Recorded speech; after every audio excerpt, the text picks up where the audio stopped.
In today's video, we're going to be going over some fragrances that the general population absolutely go crazy for. Basically, we're targeting non-fragrance lovers here, non-fragrance connoisseurs, so to speak. You know, people who aren't diving into this as a hobby and have a more sophisticated palate. We're going for just the average Joes, the people that you encounter on a day-to-day basis, the people who most likely you're trying to impress and smell good to. And I think that's what gets most of us into this hobby at the end of the day, if we're being completely honest with ourselves and we're not trying to put on a show that, no, I got into this simply because I like the art form. I'm sure a lot of people do. Maybe they start with niche, but I think people who dive into designers head first are probably trying to, you know, appeal to people in some degree or another, or at least just smell good and try to improve themselves that way. And so in this video, that's what we're looking at. We're looking at fragrances that everybody is going to love the smell of. And we've got kind of a mixture, as always, mostly designers with the exception of a couple in here, and then also seasons, you know, temperature ranges. We have a little bit of a variety as well, since we're kind of working our way into spring here within the next month or so. So this first one is John Varvatos Artisan Blue. I've loved this one for years, ever since I first got it, back when I started building up my fragrance collection. I dove into the John Varvatos series early on because they were scents that I could actually afford at the time. And this one here is one of the ones that I got early on. This one has basil, bergamot, pine, and lavender. Smells beautiful. To me, this smells like summer vacation. It really does. I absolutely love this one. I don't know if I have built-in memories with this that I'm not registering right now or what, but when I smell this, it just takes me right back to like a lake resort or something like that, just years ago. I love how this one smells, and I've described this as being a very green scent because it is a green scent. I mean, you heard the notes there, the basil and the pine and everything like that. You know, it does have a green kind of spring, summer, slightly earthy smell, even though the bottle presentation and mostly the name might suggest otherwise. It's important to note that this was released before the blue fragrance era, and so no, this is not a blue fragrance like you might assume based upon all of the other parameters, right? This is something that came out before that, and so it's not really subject to that type of styling. But I love this one because of the fact that it is something that's unique and stands out from a designer brand that comes in at a price that is very, very reasonable. I think you're looking at somewhere around like $35 to $40 on this one. You know, some of the artisans, in fact, a lot of the artisans and a lot of the John Varvatos scents in general of this time period have bit the dust at this point. We're really down to a select few. You know, it's this one, the original, of course. We have Artisan Pure, and I think that's kind of about it. A lot of the others are gone, and so to me, this might be worth picking up a backup bottle of if you have any sort of, you know, like connection to this one and you really like it. I know for me, it would make sense to probably scoop up a couple. I mean, it's so affordable, might as well do so. But if you want something that's just uplifting, fresh, summery, you know, it's a little bit watery, which you would expect out of everything that you see about this one. It does have a little bit of a watery feel, but it's primarily green, kind of earthy, and just fresh, bright, uplifting. Smells really, really good, and especially these days, something that's unique and that stands out. Now this next one here, we're switching gears completely. We're going into something more winter-based, fall and winter. It is Hugo Boss the scent Magnetic. Now you'll notice the bottles look a little bit different these days. This is the old bottle style, which you could still get on discounters. It is still available. I'll probably link to it down below. But they changed the bottle. I haven't smelled or purchased any of the new bottles, so I don't know if they've reformulated them. I'm guessing probably not, but you never know. The notes on this one are pretty simple. We have Maninka fruit, bran, and vanilla. So the Maninka fruit carries over from all of the other fragrances throughout this lineup. That is what makes these what they are. Just like Aqua de Jo wouldn't be Aqua de Jo without aquatic notes, this really wouldn't be Hugo Boss the scent without Maninka fruit.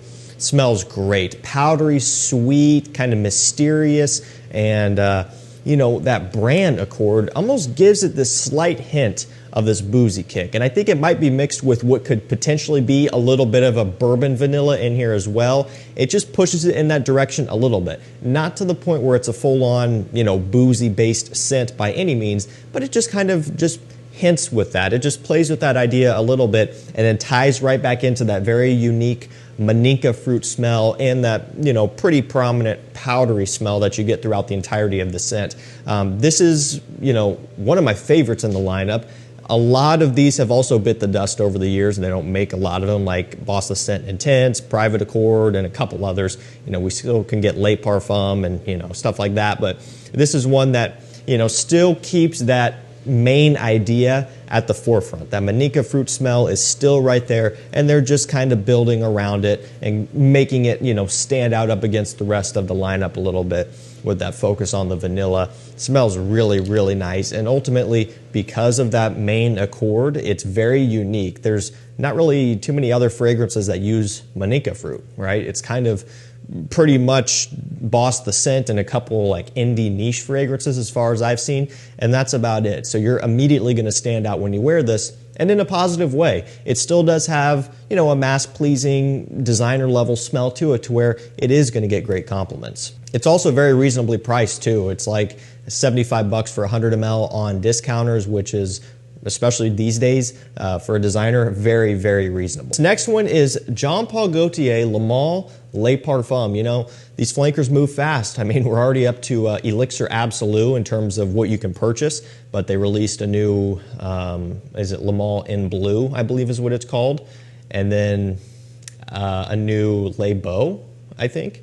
So, like, again, you know, these go quick, right? It already feels like this is old news. It feels like this is like the age of ultra male, you know, and it's not really. It's still relatively a modern release or a new release, but it just doesn't seem that way. So I guess what I'm saying is, don't forget about this one just yet. It's still really good. It has vanilla, iris, cardamom, and lavender in here. So the lavender, the vanilla, that's still carrying over all the way from the original Le Male that was released in the 90s, right? Late 90s or whatever it was. That's still being in here. You still pick up on that original DNA, that lavender vanilla. What they're doing here, cardamom gives it a nice warm spice off the opening. The iris gives it a little bit of that modernized, sweet, creamy smell that we're very, very used to and that we've been subjected to for years now, kind of starting with Dior Homme Intense and Valentino Uomo Intense around that time period where iris started really becoming popular. We're getting that in here.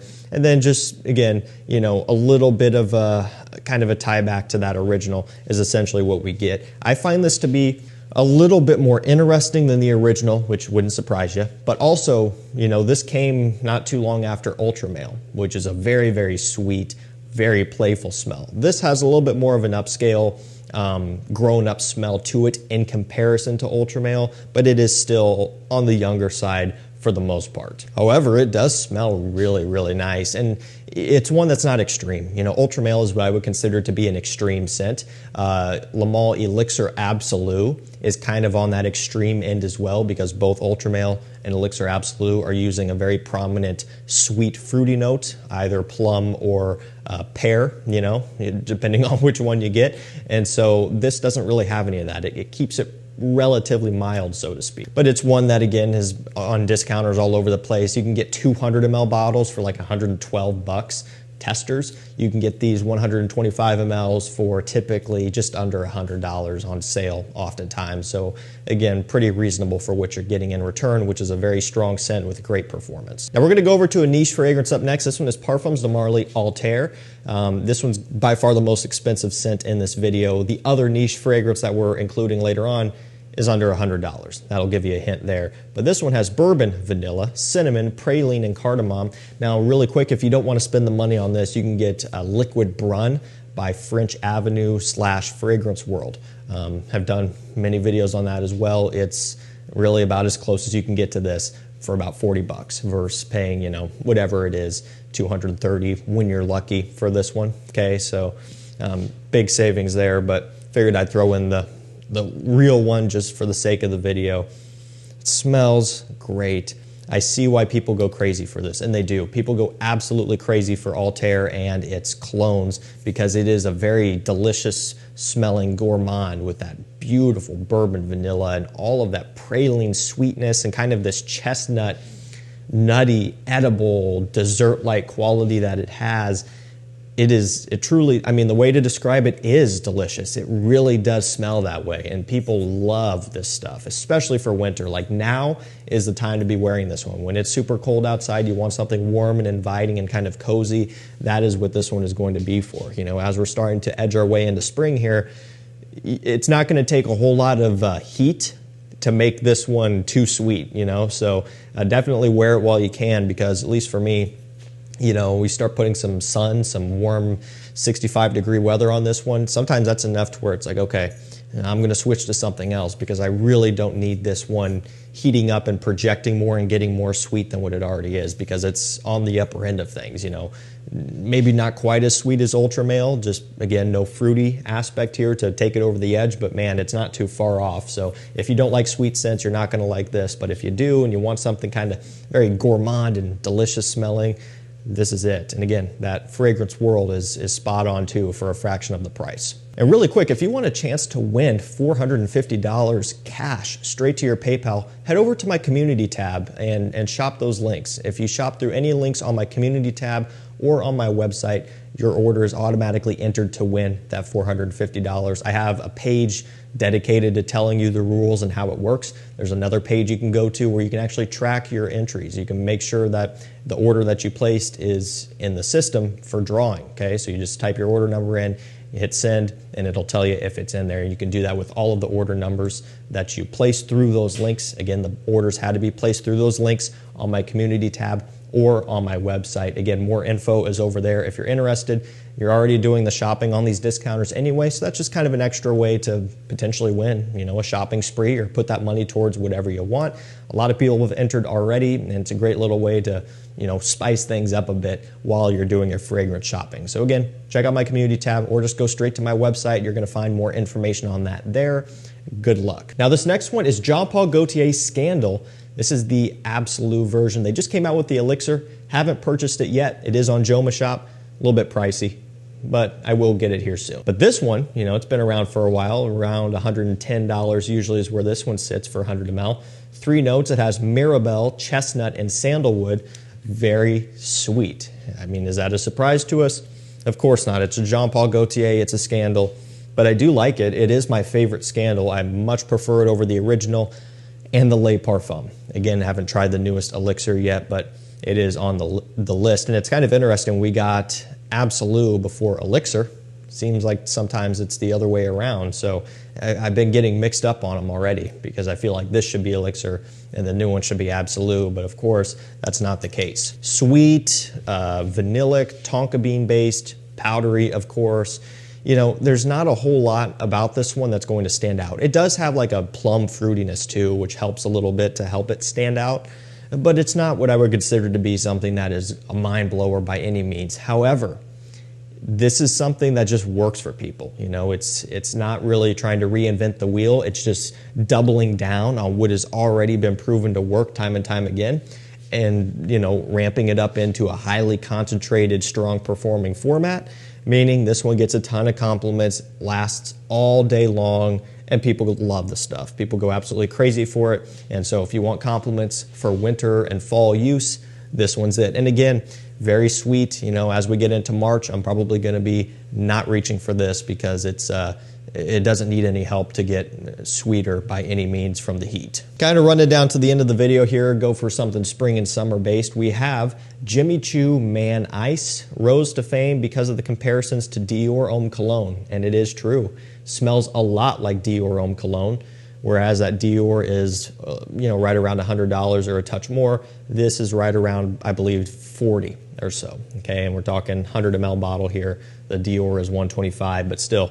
Big savings. It has cedarwood, bergamot, patchouli, musk, ambroxan, a little bit of vetiver. What you're going to notice is significantly more notes in this than in the Dior, and it shows. You actually can tell a difference, okay? This still smells a lot like the Dior, but this is an interesting situation where the clone, or, you know, the inspired by scent actually has more depth behind it. There's more going on to this one. And I think it was intentional. I definitely think that if Dior wanted to make Dior Homme Cologne heavier and more intense, they would have. I mean, look at what they've been able to produce so far. Dior Homme Parfum, Intense, and so many other great things. I think they were intentional in leaving it pretty bare bones and pretty minimalistic. But Jimmy Choo went a different direction, and they said, okay, let's take that smell and let's just add to it. And they did, and you really do pick up on the woods. You pick up on that patchouli. You pick up on still the same notes that you get from the Dior, you know, all that musk and the ambroxan, which the Dior doesn't list off, but it's there.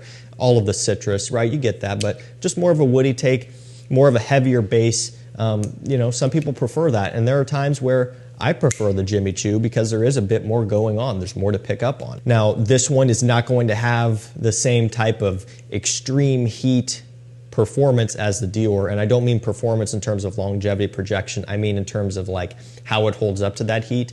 The Dior is one of the very few fragrances I would wear when it's like, you know, the dog days of summer. It's like August, very hot, very, very humid and miserable. Not too many fragrances I wear during that time. Oftentimes I might opt for nothing if I'm gonna be outdoors, or if I am, you know, wanting to wear something, it would be something like Dior Homme Cologne. I wouldn't wear this, right? That's where the woods and stuff, the extra added notes would work against you. But in the case, you know, where it's not that type of temperature, it's just normal spring, summer weather, not crazy, you know, you might like this one better. It just depends. But I know what everybody likes better is the price point, and that is true. It is significantly more affordable, and so that's a great selling point as well. Smells really nice. The quality is great.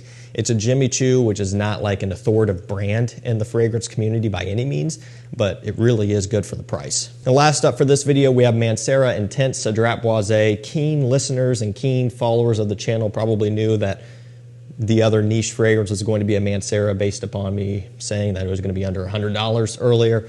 You know, that's pretty much always what it is. Or I guess Guerlain could be another one because they're niche and, you know, some of their scents are under $100, but Mancera is kind of the main one. And over the years, Cedrat Boise has been an amazing compliment puller for not only me, but for a lot of people who wear it. Now, started off with the EDP, and then, you know, I've always had great results from that one. The Intense is still relatively new in comparison to, but again, I've had much more time wearing the Eau de Parfum. Gone through, I think, just about a full bottle of it, but I love it. It's woody and fruity. That's what it is. So black currant and a bunch of other fruits and citruses, you know, get some lemon in there as well off the opening.